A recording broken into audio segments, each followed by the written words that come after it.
Assalaamu calaykum waraxmatullaahi tacaalaa wabarakaatu. Asxaabta kusoo dhawaada youtube-keena waa aniga waa maxamed youtube ee daawaneysaan bawl.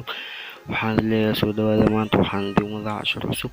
Maanta waxaan ka hadli doonaa sidee macnaa loo qariyaa qof wax kuu soo diray, sidee asigoo aan ku fahmaynin loo aqriyaa fariinta uu kuu soo diray.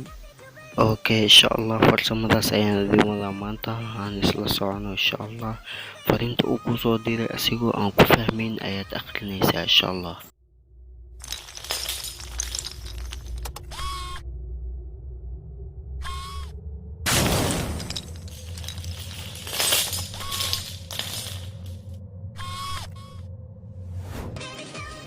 isla socod wanaagsan. Hadda waxaan rabaa inaan ku tijaabiyo whatsappkayga. laba whatsapp ayaa ay kala samaysan, waa mid business iyo mid caadi ah.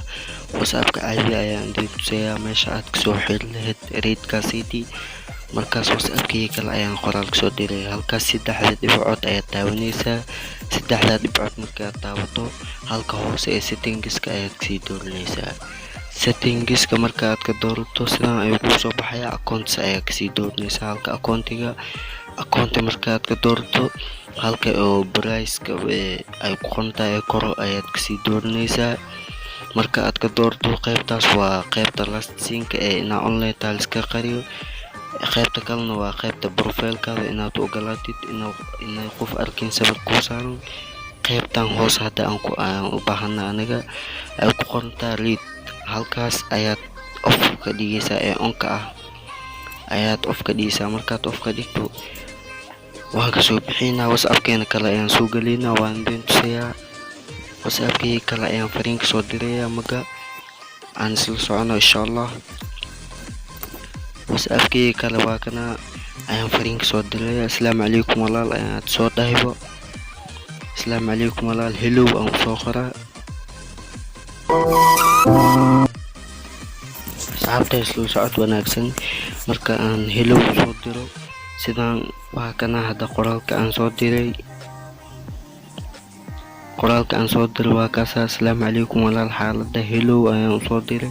laakiin whatsappkeena kale ayaan idin tusayaa in uu weli qofkan uu ku sheegaya inuu weli qoraalka uu aqrinin, laakiin si tuugnimo ayaa ku aqrinaysaa qoraalka.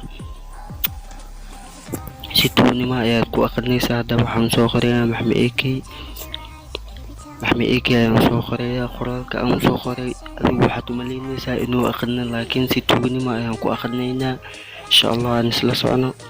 hadda waa qoraalka uu noo soo qoray maxamed AK uu noo soo qoray. whatsapp kale ayaan idin tusayaa. weli waa kaasaa qoraalka qofka ma uu aqrinin uu dhahayaa, laakiin se uu aqriyay. sidaas ayaa loo qariyaa asxaabta. qof haddii aad mashquul tahay oo kale aad qoraalka qarinayso inaad akhriso si tuugnimo ayaad ku akhrinaysaa insha Allah. waa ku mahadsantahay daawashada muuqaalkan aad daawatay. fadlan like saar haddii aad ka heshay.